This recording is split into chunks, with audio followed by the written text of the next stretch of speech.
आप देख रहे हैं Navodaya times Punjab Kesari TV. Punjab BJP के अध्यक्ष अश्वनी शर्मा ने आज प्रेस कॉन्फ्रेंस करके लुधियाना के सांसद रवनीत सिंह बिट्टू पर गंभीर आरोप लगाए और कहा कि अब उनके घर के बाहर धरने होंगे और उनके जो पुतले हैं वो जलाए जाएंगे। हमारे साथ खुद रवनीत सिंह बिट्टू जी हैं। बिट्टू साहब, पहले तो ये बताइए कि आपकी तरफ से क्या बयान दिया गया था जिसके बाद इतना हंगामा हो रहा है? गल समझण वाली आ। बयान तो चलो मैं दसदा ही दसदा, पर उन्हां कोल होर कोई काम नहीं करन नूं। किवें बाहर निकल किसान निकल नहीं दिंदे, सिक्योरिटी आ जिहड़ी वो छड्ड के भज गई। बई हुण बचावांगे की? तो कोई गोली थोड़ी मार रहे आ, उधरों तो लाणतां ते गालां कढ रहे, वो तो गनमैन भी किवें बचाउणगे? ते इस करके जिहड़ा मैं ये बयान दिता सी, नाले वो दिल्ली दिता सी, पंजाब च नहीं।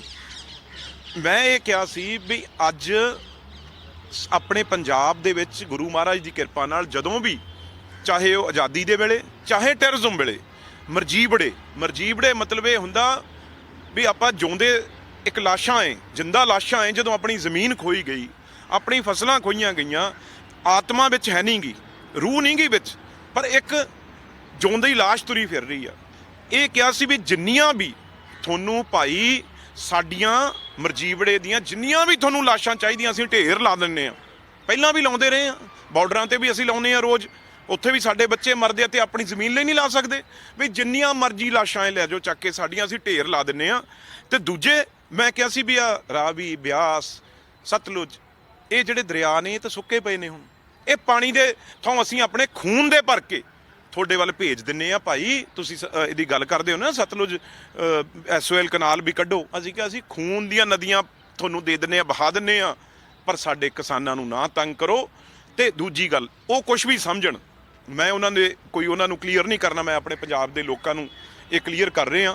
तो दूजी गल, पहली गल ये गल कई मीडिया नूं दिल्ली च जिथे आप बैठे हैं कैमरा मार के दिखा दो भी आह ठाणा है जिथे असीं बैठे हैं, सरकार उन्हां दी आ, दिल्ली पुलिस उन्हां दी आ, ते इत्थे आके FIR दर्ज कराउण मैनूं की जाना। आह धरने मैं रात नूं इत्थे सौना, ਇੱਥੇ लोग रोटी लैके आउंदे आ, लंगर लैके आउंदे आ, ते मैं इत्थों चक के मैं ਉਹ ਜਿਹੜੇ ਥਾਣੇ ਦੀ ਜੇਲ੍ਹ ਆ ਉਹ 'ਚ ਪੈ ਜਾਣਾ ਜਾ ਕੇ।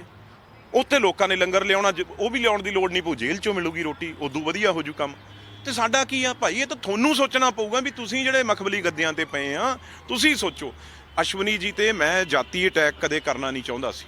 ਮੈਂ BJP ਨਾਲ ਲੜਾਈ ਆ, BJP ਨਾਲ ਵੀ ਉਹ ਲੜਾਈ ਆ ਕਿਉਂਕਿ ਉਹ ਸੈਂਟਰ 'ਚ ਕਾਨੂੰਨ ਆ ਜਿਹੜੇ ਉਹ ਜਿਹੜੇ ਉਹਨਾਂ ਨੇ ਬਣਾਏ ਆ। ਵੀ ਸਾਡੀ ਕੀ ਅਸ਼ਵਨੀ ਜੀ ਨਾਲ ਲੜਾਈ ਹੈ ਦੱਸੋ, ਜਾਂ ਚੁੱਗ ਸਾਹਿਬ ਨਾਲ ਜਾਂ ਗਰੇਵਾਲ ਸਾਹਿਬ ਨਾਲ ਲੜਾਈ ਹੈ ਜੀ ਦੱਸੋ? ਅੱਜ ਤੱਕ ਤਾਂ ਜਦੋਂ ਸ਼ਹੀਦ ਆਜ਼ਮ ਸਰਦਾਰ ਬੇਅੰਤ ਸਿੰਘ ਸੀ, BJP ਸਭ ਨੇ ਇਹਨਾਂ ਨੇ ਇਕੱਠੇ ਲੜਾਈ ਲੜੀ ਸੀ। ਤੇ ਹੁਣ ਲੜਾਈ ਕਿਉਂ ਆ? ਕਿਉਂਕਿ ਹੁਣ ਸਾਡੀ ਜ਼ਮੀਨਾਂ ਖੋਣ ਪੈ ਗਏ। ਹੁਣ ਸਾਨੂੰ ਕੋਈ ਸਾਡੇ ਮੂਹਰੇ ਕੋਈ ਹੋਵੇ, ਸਾਨੂੰ ਉਹ ਮਤਲਬ ਆਪਣਾ ਦੁਸ਼ਮਣ ਲੱਗਦਾ ਏ। ਤੇ ਜਿਹੜੀ ਮੈਂ ਇਹ ਗੱਲ ਕਰ ਰਿਹਾ ਸੀ ਵੀ ਅਸ਼ਵਨੀ ਜੀ ਦਾ ਸਿਰਫ ਗੁੱਸਾ ਇਸ ਗੱਲ ਦਾ ਏ ਵੀ ਜਦੋਂ ਉਹਨਾਂ ਤੇ ਹਮਲਾ ਹੋਇਆ ਸੀ, ਹਮਲਾ ਕਿਸਾਨਾਂ ਨੇ ਕੀਤਾ, ਨੌਜਵਾਨਾਂ ਨੇ ਕੀਤਾ, ਕਿਉਂਕਿ ਰੋਜ਼ ਬਿਆਨ ਐਸੇ ਦਿੰਦੇ ਸੀ ਹਜੇ ਹੁਣ ਦਿੰਦੇ ਆ। ਮੈਂ ਉਦੋਂ ਇਹ ਗੱਲ ਕਹੀ ਵੀ ਇਹ ਪਰਚਾ ਭਾਈ ਮੇਰੇ ਤੇ ਦਰਜ ਕਰ ਦਿਓ, ਇਹ ਮੈਂ ਕਰਾਇਆ, ਕਿਉਂਕਿ ਮੈਨੂੰ ਇਹ ਗੱਲ ਪਤਾ ਸੀ ਵੀ ਜੇ ਇਹਨਾਂ ਨੇ ਕਿਸਾਨਾਂ ਤੇ ਪਰਚਾ ਦਰਜ ਹੋ ਗਿਆ ਤੇ ਕਿੱਡੀ ਵੱਡੀ ਅੱਗ ਲੱਗ ਜਾਏਗੀ, ਵਾਇਲੈਂਸ ਹੋ ਜਾਏਗੀ ਪੰਜਾਬ 'ਚ। ਇਹਨਾਂ ਨੂੰ ਉਹ ਗੁੱਸਾ ਵੀ ਉਹ ਮੁੰਡਿਆਂ ਤੇ ਇਹਨੇ FIR ਦਰਜ ਨਹੀਂ ਹੋਣ ਦਿੱਤੀ, ਆਪ ਦੇ FIR ਦਰਜ ਕਰਨ ਨੂੰ ਕਹਿਤਾ ਤੇ ਉਹ ਗੱਲ ਵਿੱਚ ਰਹਿ ਗਈ। ਆਹ ਗੁੱਸਾ ਹੈ ਅਸ਼ਵਨੀ ਜੀ ਨੂੰ ਵੀ ਉਹ ਕਿਸਾਨਾਂ ਤੇ, ਉਹ ਜ਼ਿਮੀਂਦਾਰਾਂ ਤੇ ਅਬਾਲੇ ਮਾਰਦਾ, ਉਹਨਾਂ ਦਾ ਖੂਨ ਵੀ ਉਹਨਾਂ ਤੇ FIR ਦਰਜ ਕਿਉਂ ਨਹੀਂ ਹੋਈ, ਤਾਂ ਮੇਰੇ ਤੋਂ ਬਦਲੇ ਲੈਂਦੇ। ਹੋਰ ਮੇਰੀ ਉਹਨਾਂ ਨਾਲ ਕੋਈ ਜ਼ਮੀਨ ਦਾ ਰੌਲਾ ਹੈ। लेकिन जिस तरीके से कहा जा रहा है कि पहले तो आपके पुतले जलाए जाएंगे पंजाब के प्रत्येक ज़िले में, और साथ ही साथ आपके घर पे जो है वो धरना दिया जाएगा। देखो पुतले तो मैं समझदा बहुत चंगी गल करन लगे आ। ਜਿਹਦੇ ਵੀ ਪੁਤਲੇ ਸਾੜਦੇ ਆ ਉਹਦੀ ਉਮਰ ਵੱਧ ਜਾਂਦੀ ਆ। ਜਿਵੇਂ 22-23 ਜ਼ਿਲ੍ਹੇ ਜਾਂ ਜਿੰਨੇ ਵੀ ਜਗ੍ਹਾ ਇਹ ਪੁਤਲੇ ਸਾੜਨਗੇ ਤੇ ਮੈਂ ਸਮਝਦਾ ਉਹਦੇ ਨਾਲ 19 ਸਾਲ ਹੋਰ ਉਮਰ ਜਿਹੜੀ ਵਧੇਗੀ। ਮਨਮੋਹਨ ਸਿੰਘ ਜੀ ਦੇ ਲਾ ਲਓ ਪੁਤਲੇ ਸੜਦੇ ਰਹੇ ਆ, ਉਦਾਹਰਨ ਦਿਨਾਂ ਬਾਦਲ ਸਾਹਿਬ ਦੇ ਸੜਦੇ ਰਹੇ ਆ, ਕਿੰਨੀਆਂ ਉਮਰਾਂ ਨੇ। ਤੇ ਮੇਰੀ ਪਰਮਾਤਮਾ ਦੀ ਵੀਰ ਨਾਲ ਮੈਂ ਧੰਨਵਾਦ ਕਰਦਾ, ਇਹਨਾਂ ਦਾ ਬਾਹਲੀ ਉਮਰ ਇੰਡੀ ਵੱਡੀ ਤਾਂ ਚਾਹੀਦੀ ਨਹੀਂ ਗੀ, ਪਰ ਜਿੰਨੀ ਕੁ ਵੀ ਵਧੇਗੀ ਉਹ ਪੁਤਲਿਆਂ ਦੇ ਕਰਕੇ ਉਹ ਇਹਨਾਂ ਦਾ ਮੈਂ ਧੰਨਵਾਦ ਕਰਦਾ।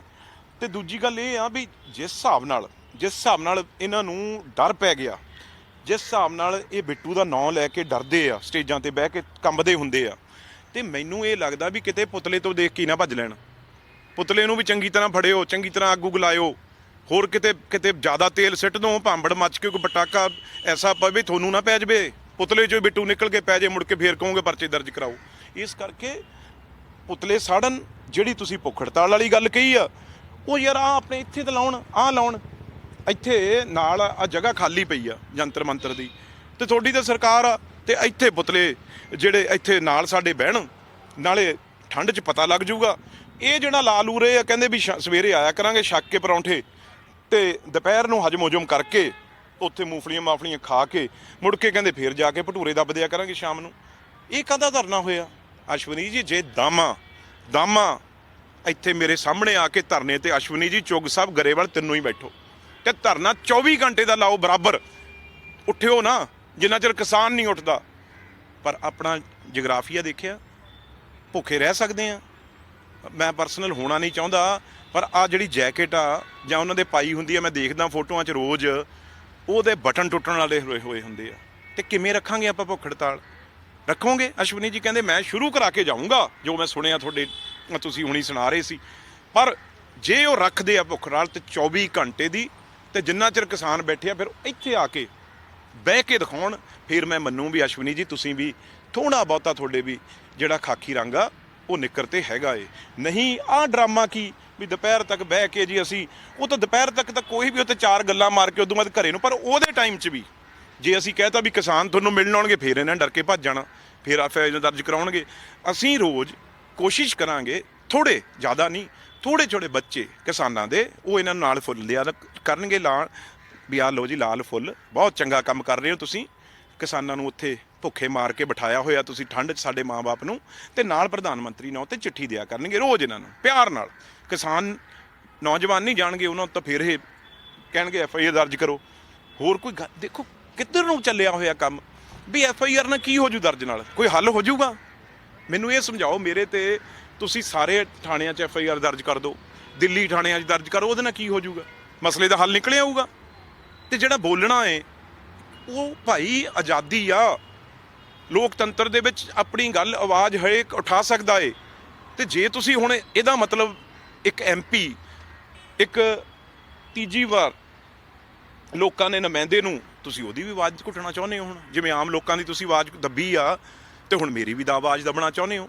ਇਸ ਕਰਕੇ ਇਹ ਚੀਜ਼ਾਂ ਜਿਹੜੀਆਂ ਏ, ਇਹ ਬੀਜੇਪੀ ਹਮੇਸ਼ਾ ਮਤਲਬ ਜਿਹੜਾ ਵੀ ਬੋਲਿਆ, ਜਾਂ ਆਪਣੇ ਈਡੀ ਜਾਂ ਸੀਬੀਆਈ ਜਾਂ ਹੋਰ ਏਜੰਸੀਆਂ ਨਾਲ ਜਾਂ ਗੋਲੀ ਨਾਲ, ਉਹਦੇ ਨਾਲ ਇਹ ਆਵਾਜ਼ ਦੱਬਦੇ ਆ। ਇਹ ਹੁਣ ਸਿੱਧਾ ਮੇਰੇ ਤੇ ਇਹ ਮੈਨੂੰ ਕੀ ਇਹ ਧਮਕਾਈ ਰਹੇ ਆ ਨਾ, ਵੀ ਜੇ ਤੂੰ ਬੋਲਣਾ ਨਹੀਂ ਹਟੇਗਾ, ਕਿਸਾਨਾਂ ਦੇ ਹੱਕ 'ਚ ਗੱਲ ਕਰੇਗਾ, ਤੇਰੇ ਤੇ ਹਰ ਜਗ੍ਹਾ ਅਸੀਂ ਪਰਚੇ ਦਰਜ ਕਰਾਵਾਂਗੇ। ਮੋਦੀ ਸਾਡਾ ਪ੍ਰਧਾਨ ਮੰਤਰੀ ਆ, ਹੋਮ ਮਿਨਿਸਟਰ ਸਾਡਾ ਜਿਹੜਾ ਏ ਉਹ ਅਮਿਤ ਸ਼ਾਹ ਏ, ਇਹ ਡਰ ਆ। ਪਰ ਭਾਈ ਮੈਂ ਜਿੱਦਣ ਮੈਂ ਆਪ ਦਾ ਕੋਈ ਨਿੱਜੀ ਗਲਤ ਕੰਮ ਕਰੂੰਗਾ, ਮੈਨੂੰ ਫੜ ਲਿਓ। ਜਿੱਦਣ ਮੈਂ ਕੋਈ ਨਜਾਇਜ਼ ਕੋਈ ਕੰਮ ਕਰੂੰਗਾ, ਜਿੱਦਣ ਮੇਰੇ ਤੇ ਕੋਈ ਆਰੋਪ ਹੋਣਗੇ, ਤਾਂ ਉਦੋਂ ਮੈਨੂੰ ਹੱਥ ਪਾ ਲਿਓ, ਤੇ ਮੇਰਾ ਸਿਰ ਵੀ ਉੱਤੇ ਨਹੀਂ ਉੱਠੂਗਾ, ਮੈਂ ਸ਼ਰਮਿੰਦਾ ਹੋਊਂਗਾ।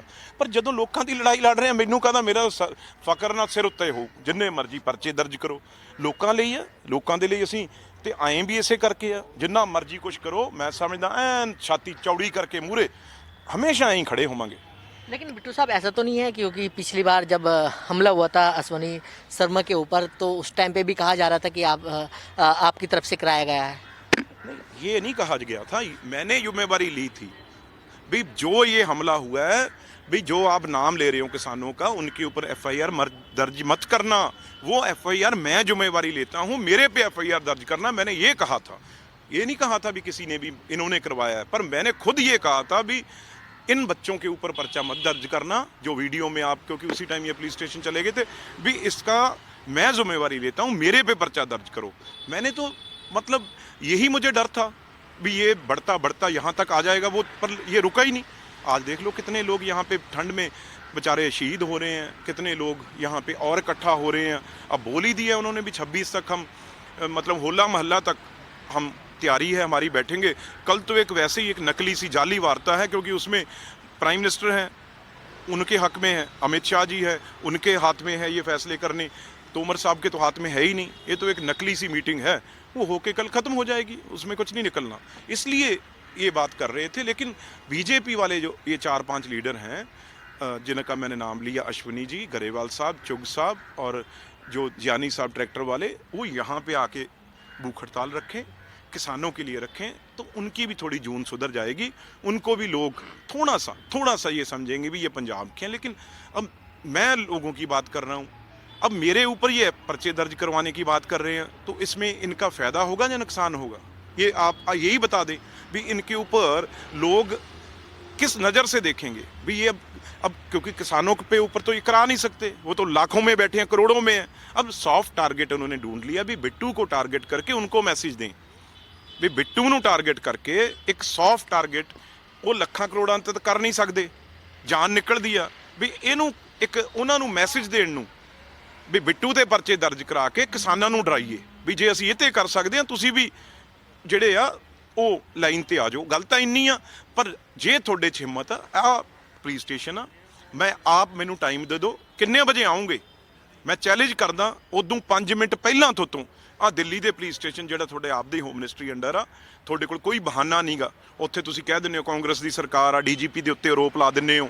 ਇੱਥੇ ਤਾਂ ਤੁਹਾਡੀ ਆ, ਇੱਥੇ 5 ਮਿੰਟ ਮੈਂ ਪਹਿਲਾਂ ਆਪ ਜਾਊਂਗਾ, ਮੈਨੂੰ ਹੱਥਕੜੀਆਂ ਲਾ ਕੇ ਤੁਸੀਂ ਅੰਦਰ ਲਾ ਦਿਓ, ਫਿਰ ਦੇਖਦੇ ਆ ਵੀ ਕਿਸਾਨ ਐਜੀਟੇਸ਼ਨ ਖਤਮ ਹੋ ਜਾਏਗਾ ਜਾਂ ਹੋਰ ਕਿਸਾਨ ਐਜੀਟੇਸ਼ਨ ਹੋਰ ਵਧੇਗਾ। ਇਹ ਤੁਸੀਂ ਜਮਾ ਕੇ ਦੇਖ ਲਿਓ। ਉੱਥੇ ਵੀ ਜਿੱਦਣ ਪਰਚੇ ਆ ਤੁਸੀਂ ਸ਼ਿਕਾਇਤਾਂ ਦੇਣ ਜਾਓਗੇ ਉਹਦੇ ਨਾਲ ਹੋਰ ਨੁਕਸਾਨ ਹੋਏਗਾ, ਤੁਹਾਡਾ ਫਾਇਦਾ ਨਹੀਂ ਹੋਏਗਾ, ਲੋਕ ਹੋਰ ਉਗਰ ਹੋਣਗੇ, ਹੋਰ ਗੁੱਸਾ ਆਊਗਾ ਲੋਕਾਂ ਦੇ ਵਿੱਚ, ਇਹਦੇ ਨਾਲ ਤੁਹਾਡਾ ਭਲਾ ਨਹੀਂ ਹੋਣ ਵਾਲਾ। ਮੈਂ ਤਾਂ ਤੁਹਾਨੂੰ ਕਹਿ ਹੀ ਸਕਦਾ, ਪਰ ਤੁਸੀਂ ਤੁਹਾਡੇ ਕੋਲ ਕੋਈ ਜ਼ਰੀਆ ਨਹੀਂਗਾ। ਇੱਕ ਬਹਾਨਾ ਬਣਾ ਕੇ ਬਿੱਟੂ ਨੂੰ ਤੁਸੀਂ ਅਖਬਾਰਾਂ 'ਚ ਖਬਰਾਂ 'ਚ ਆਪਣੀਆਂ ਫੋਟੋਆਂ ਲਾਉਣਾ ਚਾਹੁੰਦੇ ਹੋ। ਪਰ ਮੈਂ ਆਪਣੀ ਕਾਂਗਰਸ ਪਾਰਟੀ ਨੂੰ ਲੁਧਿਆਣੇ 'ਚ ਖਾਸ ਤੌਰ ਤੇ ਵੀ ਚੰਗਾ ਟੈਂਟ ਦਾ ਪ੍ਰਬੰਧ, ਚੰਗੇ ਗੋਲ ਸਰਾਣੇ ਗੱਦੇ ਇਹਨਾਂ ਨੂੰ ਦਿਓ, ਕਿਉਂਕਿ ਪੋਲੇ ਨੇ, ਬਹੁਤ ਪੋਲੇ ਨੇ, ਐਵੇਂ ਵਿਚਾਰੇ ਕਿਤੇ ਥੱਕ ਜਾਣ ਹਾਂਜੀ, ਫਿਰ ਸਾਡੇ ਤੇ ਉੱਥੇ ਕੋਈ ਕਿਤੇ ਠੰਡ ਠੁੰਡ 'ਚ ਬੜਕ ਗਿਆ, ਉਹ ਵੀ ਸਾਡੇ ਤੇ ਕੱਲ ਨੂੰ ਆਰੋਪ ਲੱਗ ਸਕਦਾ। ਇਹਨਾਂ ਦਾ ਬੰਦੋਬਸਤ ਹੀਟਰ ਲਾ ਕੇ ਉੱਥੇ ਕਰਾਂਗੇ। अच्छा, एक सवाल आपने कहा कि जिस तरीके से जिनके पुतले जलाए जाते हैं कि उनकी उम्र जो है वो बढ़ती है, तो इसका मतलब आपकी भी उम्र फिर नहीं, चलो मैं तो हर कोई उस भगवान के जो जन्म देने वाला और उठाने वाला तो वही है। मैंने तो एक तंज कसा है वैसे भी जिसके भी पुतले आज तक, ये एक कहावत है पोलिटिकल लोगों में, जिन्हों की भी पुतले अज तक सड़े आ, जिमें मैं मनमोहन सिंह जी का उदाहरण दिता भी बड़े 10 साल लोगों ने पुतले साड़े, वो उदों भी वधिया उन्होंने सेहत होंदी गई। बादल साहब के बड़े पुतले साड़े, वो 5 बार मुख्यमंत्री रह गए। मैं तो ये उदाहरण दिते आ भी जे कोई सही गल ते होवे ना पुतले साड़ो, फिर वो घटदी भी आ, पर जदों ड्रामेबाजी करो फिर वो बंदे की उम्र होर भी बहुत लीडरां दे मैं नाम लै सकदा है जिन्हां दी उम्रां ऐ वधिया है, क्योंकि ਜਦੋਂ ਤੁਸੀਂ ਕਿਸੇ ਦੇ ਵੀ ਉਲਟ ਬੋਲਦੇ ਹੋ ਉਹਦੇ ਪਾਪ ਧੋਤੇ ਜਾਂਦੇ ਆ। ਇਹ ਤਾਂ ਤੁਸੀਂ ਵੀ ਮੰਨੋਗੇ, ਇਹ ਤਾਂ ਆਮ ਗੱਲ ਕਹੀ ਜਾਂਦੀ ਆ ਵੀ ਜਿਹਦੇ ਬਾਰੇ ਤੁਸੀਂ ਅਬਦ ਸ਼ਬਦ ਬੋਲੋ ਉਹਦੇ ਪਾਪ ਧੋਤੇ ਜਾਂਦੇ ਆ। ਪਰ ਮੈਂ ਇੰਨਾ ਕਹਿਣਾ ਵੀ ਬਿੱਟੂ ਤੋਂ ਜਿੰਨਾ ਤੁਹਾਨੂੰ ਡਰ ਲੱਗਦਾ, ਉਹ ਪੁਤਲਿਆਂ ਨੂੰ ਵੀ ਦੇਖ ਕੇ ਹੱਥ ਲਾਇਓ, ਕਿਤੇ ਉਹ ਚੋਂ ਹੀ ਜਿਉਂਦਾ ਜਾਗਦਾ ਨਿਕਲ ਕੇ ਫੜ ਨਾ ਲਵੇ ਤੁਹਾਨੂੰ ਇੱਕ ਅੱਧੇ ਨੂੰ। ਪੈਟਰੋਲ ਦੇਖ ਕੇ ਪਾਇਓ, ਭਾਂਬੜ ਕਿਤੇ ਕਈ ਵਾਰ ਮੈਂ ਦੇਖਿਆ ਵੀ ਨੁਕਸਾਨ ਹੋ ਜਾਂਦਾ ਏ। ਇਸ ਕਰਕੇ ਉਹਦੇ ਪੁਤਲੇ ਨੂੰ ਵੀ ਬਿੱਟੂ ਦੇ ਨੂੰ ਮੈਂ ਇਹ ਨਹੀਂ ਕਹਿੰਦਾ ਮੈਂ ਕੋਈ ਬਹੁਤ ਵੱਡਾ ਏ, ਪਰ ਜਦੋਂ ਜਿਹਦੇ ਨਾਲ ਆਵਾਮ ਹੋਵੇ, परमात्मा वाहिगुरु होवे, वो कई बार पुतले चों भी निकले आउंदा। अच्छा, मेरा आखिरी सवाल ये है कि जिस तरीके से कल शिरोमणि अकाली दल बादल के अध्यक्ष सुखबीर सिंह बादल पर अटैक हुआ और आरोप इंडियन यूथ कांग्रेस पर लग रहे हैं, क्या कहेंगे इस पर? किसके ਇਹਦੇ ਨਾਲ ਦੇਖੋ, ਸਾਰੇ ਪੰਜਾਬ ਵਾਲਿਓ ਹੱਥ ਜੋੜ ਕੇ ਬੇਨਤੀ ਆ, ਮੈਂ ਤਾਂ ਕਰਨਾ ਨਹੀਂ ਕਿਸੇ ਵੀ ਪੋਲੀਟੀਕਲ ਪਾਰਟੀ ਤੇ ਸਵਾਏ ਬੀਜੇਪੀ ਤੋਂ ਅਟੈਕ। ਆਪਾਂ ਸਾਰੇ ਕਿਸੇ ਵੀ ਲੀਡਰ ਤੇ ਮੇਰੀ ਬੇਨਤੀ ਹੈ, ਜੇ ਮੇਰੀ ਮਾੜੀ ਮੋਟੀ ਮੈਂ ਗਲਤੀ ਮੰਨ ਕੇ ਜੇ ਤੁਹਾਡਾ ਬਾਕੀ ਜੋ ਕਹੋਗੇ ਸਿਰ ਮੱਥੇ, ਪਰ ਅਕਾਲੀ ਦਲ, ਕਾਂਗਰਸ, ਆਮ ਆਦਮੀ ਪਾਰਟੀ, ਕਾਮਰੇਡ ਕਿਸੇ ਨੂੰ ਛੱਡ ਦਿਓ ਜਿੰਨਾ ਚਿਰ ਆਪਾਂ ਧਰਨਿਆਂ ਤੇ ਬੈਠੇ ਹਾਂ। ਬੀਜੇਪੀ ਤੇ ਅਟੈਕ ਰੱਖੋ, ਬੀਜੇਪੀ ਦੀ ਸਰਕਾਰ ਤੇ ਅਟੈਕ ਰੱਖੋ। ਇਹਨਾਂ ਨੂੰ ਇਹ ਨਹੀਂ ਕੋਈ ਆਪਣੇ ਹੱਥ 'ਚ ਕਾਨੂੰਨ ਲੈਣਾ ਨਾ, ਕਾਲੀਆਂ ਝੰਡੀਆਂ ਦਿਖਾਉਣਾ ਆਪਣਾ ਕੰਮ ਆ, ਨਾਅਰੇਬਾਜ਼ੀ ਕਰਨਾ ਆਪਣਾ, ਲਾਹਣਤਾਂ ਪਾਉਣਾ ਆਪਣਾ ਕੰਮ ਆ, ਉਹ ਆਪਾਂ ਜਿੰਨਾ ਕਰ ਰਹੇ ਹਾਂ। ਪਰ ਕੋਈ ਵੀ ਕਿਸੇ ਪੋਲੀਟੀਕਲ ਪਾਰਟੀ ਨੂੰ, ਕਿਉਂਕਿ ਜਿਹੜਾ ਗੋਦੀ ਮੀਡੀਆ ਏ ਇਹ ਉਰੇ ਰੋਜ਼ ਦਿਖਾਉਂਦਾ ਵੀ ਉੱਥੇ ਤਾਂ ਇਹ ਆਪ ਫਟੇ ਹੋਏ ਆ, ਸਭ ਫਟੇ ਹੋਏ ਆ, ਆਪਣੇ ਲੀਡਰਾਂ ਦੇ ਨਾਲ ਲੜੀ ਜਾ ਰਹੇ ਆ, ਆਹ ਕਰ ਰਹੇ ਆ। ਤੁਸੀਂ ਇਸ ਗੱਲ ਨੂੰ ਕਈ ਬੁਰਾ ਵੀ ਮੰਨੋਗੇ, ਪਰ ਜਿੰਨਾ ਚਿਰ ਇਹਦਾ ਕੋਈ ਹੱਲ ਨਹੀਂ ਨਿਕਲਦਾ ਉਨਾ ਚਿਰ ਬੀਜੇਪੀ ਤੋਂ ਇਲਾਵਾ ਆਪਾਂ ਸਾਰੇ ਕਿਸਾਨਾਂ ਦੇ ਹੱਕ 'ਚ ਬੋਲੀਏ। ਲੀਡਰ ਵੀ ਇੱਕ ਦੂਜਿਆਂ ਨੂੰ ਨਿੰਦਣਾ, ਹਰ ਪਾਰਟੀ ਦੇ ਖਿਲਾਫ ਆਪਾਂ ਜਿਹੜਾ ਉਹ ਬੋਲਣਾ ਬੰਦ ਕਰ ਦੀਜੀਏ। ਤੇ ਇਹ ਲੜਾਈ ਪਹਿਲਾਂ ਜਿੱਤੀ, ਉਦੋਂ ਬਾਅਦ ਤੁਸੀਂ ਉਰਿਓਂ ਜਾਣਾ ਹੈ, ਫੈਸਲਾ ਕਰ ਲਿਓ ਕਿਹੜੀ ਪਾਰਟੀ ਨੂੰ ਤੁਸੀਂ ਪਿੰਡਾਂ 'ਚ ਵੜਨ ਦੇਣਾ, ਕਿਹਨੂੰ ਵੋਟਾਂ ਪਾਉਣੀਆਂ, ਤਾਂ ਤੁਹਾਡੇ ਹੱਥ ਆ।